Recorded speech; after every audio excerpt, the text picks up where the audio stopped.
मेरी पिछली गुफ्तगू जारी थी तो वो अचानक से आगे चले गए हैं। अभी मैं इधर आया हूँ तो इंशाल्लाह ये बाबा जी से मुलाकात होती है तो फिर इंशाल्लाह मज़ीद बात को आगे बढ़ाते हैं। आइए मेरे साथ बाबा जी।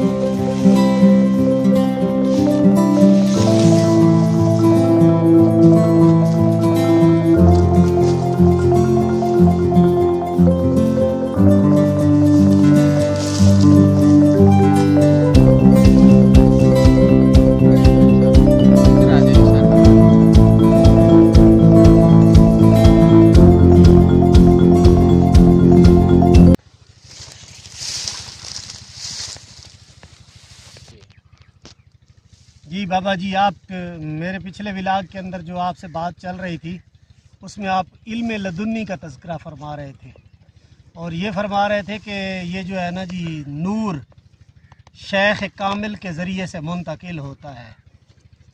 तो अब ये ज़बानी कलामी गुफ्तगू तो बंदे को मिल जाती है। ज़बानी कलामी गुफ्तगू करते हुए तो बहुत सारे दरवेश भी नज़र आते हैं और दावे भी बड़े लोगों ने किए हैं। हकीकत के अंदर ये असरात क्या होते हैं, बंदे के अंदर क्या तब्दीली वाक़ई होती है? बिस्मिल्लाहिर्रहमानिर्रहीम अल्लाहुम्मा सल्ली व सल्लिम अला सय्यिदिना मुहम्मद आले मुहम्मद अला क़द्रि हुब्बि काफ़ी है। साहब, बात ये है कि जब कोई मुरीद अपने मुर्शिद के पास जाता है, कामल के पास जाता है, तो वो इतना कामल तो नहीं होता, मरीज होता है वो, तो वो मेला के चला जाता है। फुकरा जो कहता है, फुकरा तो यही कहता है कि नेकोकार की मेरी ज़रूरत नहीं है, मेरे पास आना तो मेला के चला। जैसे सुल्तानुल आरिफीन शहंशाह अजमल फरमाता है कि मुझे नेकोकार की ज़रूरत नहीं है, मेरे पास चिक्कर भरे आए तो मैं उसको पाक करूँ, साफ़ करूँ और धोऊँ, तो उसको अपना रब का राब दिखा दूँ। तो वो जो कामल होता है वो पहले उसको अंदर से वो पाक करता है, उसके अंदर जो गजालत होती है वो निकालता है, उसका कल्ब पाक करता है, उसके जो भी नफ्स हमारा के जो मैंने पहले बताया है कि उसको मुंतकिल करके नफ्स मुतमिना में लेके आता है। तो जब वो मुरीदन इतना अपने मुर्शिद पे फ़िदा हो जाता है और उस इतना पक कर लेता है, तो उसके बाद जो मुर्शिद देखता है कि फिर कई इम्तिहान भी लेता है मुर्शिद पाक उससे। तो जब आपने मुख्तलिफ ये वाक़यात पढ़े हैं बुज़ुर्ग दीन के, तो फिर उसके बाद फिर मुर्शिद जब देखता है कि ये मेरा मुरीद इस काबिल है कि इसको अगर मैं नूर अता करूँ या मैं इसको ये फैज़ दूँ, क्या इस अल्लाह के राज को ये समा सकता है। अगर वो इस काबिल होता है, देखो मरीदन बहुत होते हैं मगर उनमें से एक दो मरीद ही होते हैं जो फैज़ लेते हैं, मगर बाकी सब ऐसे दुनियादारी में रह जाते हैं। कोई दौलत मांगता है, कोई औरत मांगता है, ठीक है, कोई शोहरत मांगता है, कोई बादशाही मांगता है। तो जो आशिक होता है फ़क्त तालिब मौला, वो एक आधा ही होता है, ठीक है। तो जब वो अपने आप को इतना कुर्बान कर देता है तो फिर मुर्शिद भी इसी इंतज़ार में बैठा है कि कोई मेरा मुरीद इस काबिल हो ताकि मैं ये अमानत इसको दूँ और इस दुनिया से रुखसत हो जाऊँ। क्योंकि ये जो दुनिया है मोमिन के लिए कैद खाना है। मोमिन इस दुनिया में ऐसे रहता है कि जैसे एक आदमी किसी कैद में है, ठीक है। मोमिन को इंतज़ार होती है कि मैं अपना फ़र्ज़ अदा करूं और अपने अल्लाह की बारगाह में वापस लौट जाऊं।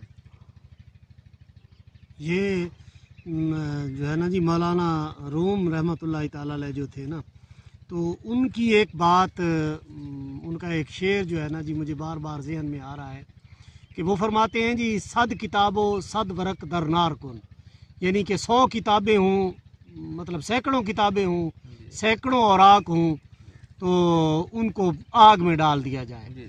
यानी कि उनका मुराद ये है कि जो है ना जी इल्म जो है वो किताबों के अंदर मौजूद नहीं है। तो बाबा जी अगर लिटरेचर जो छपे हैं, जो किताबें जो है ना जी लोगों ने लिखी हैं, काफ़ी सारी मतलब कुतब हैं ऐसी, तो फिर अगर किताब से इल्म हासिल नहीं होता तो फिर वो इल्म शेख से किस तरीके से हासिल होगा? कि अगर शेख नहीं सारा कुछ देना है तो आपका क्या नज़रिया है कि ये सारा इल्म जो है वो शेख से हासिल होगा? देखिए, इल्म जो है ना, इल्म आपने ऐसे ही लेना है, अल बेते से जीम से जब पहला कायदा पढ़ना है तो आपको अगले सुपारे की पहचान उसने पहले अलग बेते नहीं करानी है, ठीक है। ये स्टेप बाय स्टेप चलता है। आदमी पहला घर से इल्म लेता है, वालिदैन से लेता है, फिर उस्ताद से लेता है, फिर आलम हजरात से लेता है। जब कुरान पढ़ता है, हदीस पढ़ता है, उसके बाद जब उसको समझ आती है कि हमारा दीन क्या है, जो आदमी वहाँ रुक गया, समझ लिया कि यही इल्म है, तो वो तो वहाँ का वहीं रह गया। जिसके अंदर एक इश्क पैदा हुआ, तड़प पैदा हुई कि मैंने हकीकी रब को पहचानना है, अपने रब की तरफ जाना है, वो कौन है, वो कहाँ है, ठीक है। वो फिर अपने रब की तलाश में जब निकलता है तो फिर वो कामिल मुर्शिद को तलाश करता है, ठीक है।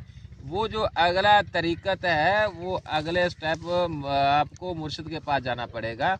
तो पहला स्टेप भी जो है ये भी लेना पड़ेगा, क्योंकि अलग बे पढ़नी पड़ेगी, तो तब भी अगले लफ्ज़ों का पता चलेगा।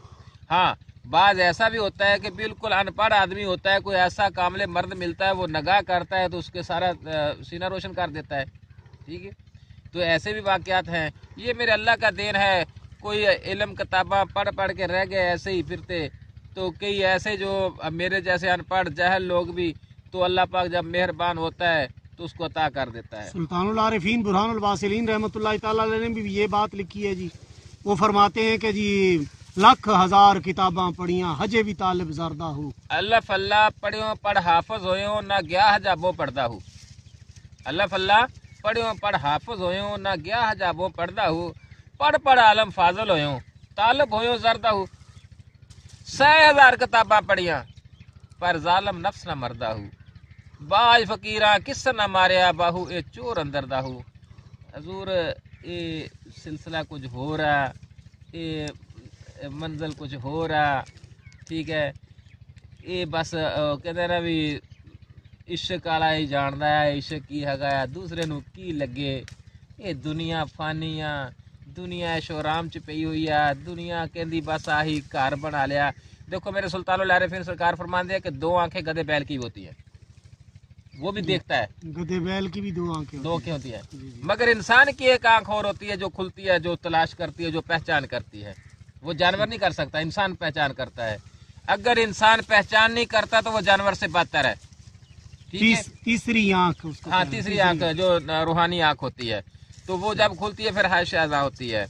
तो इसीलिए ये जिसने मंजिल तय की उसी को पता चला, दूसरे को क्या पता चला, ठीक है। सब ऐसे दुनिया की ख्वाहिशात में पड़े हुए हैं, तो हकीकी तलाश के लिए कोई भी नहीं निकला, जो निकला है उसे मिला है। इमामुल अंबिया अलैहिस्सलाम की एक हदीस पाक भी है ना जी, कि मेरे दिल की 2 आंखें हैं, मेरे दिल के 2 कान हैं, मैं जैसे आगे देखता हूँ वैसे ही मैं पीछे देखता हूँ, और नींद के अंदर भी मैं सब कुछ देखता हूँ। वो जो तो ये हदीस पाक का जो मफहूम है, मतलब ये वही, ये भी वो फकर वाले देखो ना कि वही बात आ गई ना कि जो फकर है ना जी, अगर सोया पड़ा तो तब भी इबादत में है, सही, तब भी इबादत में है। क्यों कि जब वो सोता है तो उसकी रूह जो है ना वो भी इबादत में लगी होती है।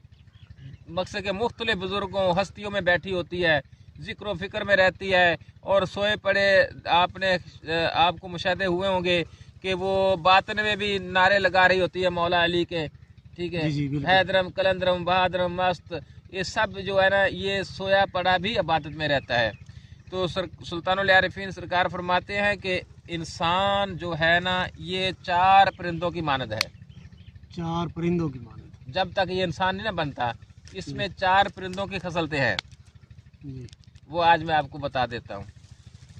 ये ज़रा बड़ी गौर से सुनने वाली बात है, शायद किसी के समझ में आ जाए। एक तो कौवा जी, एक मुर्ग, एक मोर, एक कबूतर, ये 4 परिंदे हैं।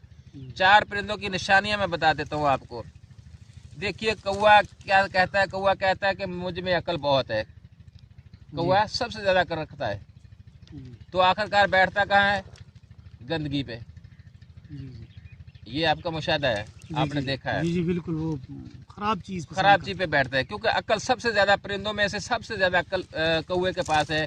और सबसे पहला जो दफन किया था हबील ने कबील को, तो कौवे ने बताया था, कौवे को मार के। जी बिल्कुल, अगर कोई ना माने तो इस मुस्तनद बात को मानना पड़ेगा कि वो उन दोनों भाइयों में वो जब कत्ल करके ढूंढता फिर रहा था कि अब क्या करूं, तो वो कौवे ने एक कौवा मारा, उसको दफन किया, वो सारी उसके ऊपर मिट्टी डाली तो उसको समझाया कि कौवा उस्ताद है इस बंदे का। बिल्कुल बिल्कुल। अच्छा, बिल्कुल।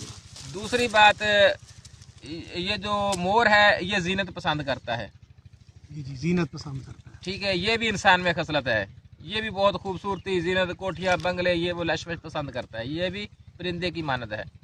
सही। और कबूतर वो परवाज बहुत चाहता है, जी जी। और ऊपर और ऊपर और ऊपर जाता है। हाँ बिल्कुल, ये ठीक है। इसकी भी हद नहीं खत्म हाथ होती। नहीं खत्म। इसी इमाम तरह अंबिया अलैहिस्सलाम ने फरमाया ना कि अगर बंदे को एक जो है ना जी दो वादियाँ या 3 वादियाँ, मैं मतलब हदीस पाक का मफहूम बयान कर रहा हूँ कि भर कर अगर इसको सोने की दे दी जाए तो ये तीसरी की ख्वाहिश ये करेगा। जी बिल्कुल। ये तो अब हमारे पाकिस्तान में आपके सामने है। जी जी जी, बहुत सारे करोड़ों रुपए इकट्ठे, जिसके अरबों रुपए पास इकट्ठे दुनिया है, करके उसके बावजूद फिर भी उनके अंदर ख्वाहिश है कि मैं दुनिया का अमीर बन जाऊं। जी ठीक है, जी। ये कौवे के अपना कबूतर परवाज है, ये भी परवाज। तो चौथा का है मुर्ग। जी जी, मुर्ग शहवत बहुत पसंद करता है। हाँ बिल्कुल, उसको शहवत बहुत ज्यादा पसंद है। ठीक है, ये बार बार ये नहीं देखता कोई बैठा उठा नहीं, वो 400 है, वो शहबत पसंद करता है। तो ये आदम भी शहबत पे मुबनी है। जी जी। जब ये इंसान बनता है, ये चारे परिंदों को ज़िबा करता है। सही। चारे परिंदों को ज़िबा करता है। ये अक्ल से, वो मैंने बात बताई थी कि इश्क और अक्ल का वैर है। जी जी। जब इश्क आता है अक्ल फारग हो जाती है, कौवा फारग हो जाता है। जी जी जी, बिल्कुल। जब अल्लाह की तारीफ आती है, जीनत फारग हो जाती है। वो कहता है मेरी कोई जीनत नहीं, कोई खूबसूरती नहीं, मेरे वाहिद अल्लाह शरीक की सब कुछ है। जी, अल्हम्दुलिल्लाह रब्बिल आलमीन, तमाम तारीफों का मालिक रब। जी जी। दूसरा परिंदा ज़िबा हो गया। जी जी। कबूतर वाली परवाज वो भी इसमें खत्म हो जाती है। ये लंबी लंबी ख्वाहिशात रखना और लंबी लंबी सोचे सोचना और ख्वाहिशात दुनिया से बाहर आ जाता है। सही। तर्क दुनिया जिसको कहते हैं। सही। तीसरा ये भी ज़िबा हो गया। चौथा रह गया मुर्ग। जी जी। तो जब इसमें अल्लाह का नूर मुंतकिल होता है, जब नूर मिलता है तो शहवत जो खत्म हो जाती है, फिर इसको ये सब बराबर नजर आता है। कोई औरत कोई मर्द उसको नजर, वो सब बराबर नजर आता है। वो सिर्फ अल्लाह की मखलूक उसको नजर आती है। तो जो इंसान होता है अगर बीवी के पास जाता है तो सिर्फ और सिर्फ नस्ल कशी के लिए जाता है, अपने ज़ैके के लिए नहीं जाता। सही। अपने जो हकीकी इंसान है, हाँ, जो हकीकी इंसान है वो अपने मजे, अपने ज़ैके के लिए नहीं जाता। वो इन चारे परिंदों को ज़िबा करके फिर मुस्तकीम के रास्ते पर फिर चलता है। फिर जाके वो इंसान बनता है। फिर इंसान बनता है।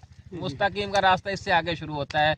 जब तक ये 4 परिंदे ज़िबा नहीं होते तब तक ये मुस्तकीम के रास्ते पर गामज़द नहीं हो सकता। जो यानी यूँ कह सकते हैं जी मेरे प्यारे व्यूअर्स, इस तरह ये बात बाबा जी की जो मेरी समझ में आ रही है कि या तो ये कौवा है, या फिर ये मोर बन गया, या फिर कबूतर बन गया, या फिर जो है ना जी मुर्ग बन गया, या किसी किसी के अंदर तो ये चारे खसलतें ही पाई जाती हैं कि अपने आप को बहुत ज़्यादा अक्लमंद समझना, जीनत को पसंद करना, शहवत को पसंद करना, बुलंद परवाज की कोशिश करना।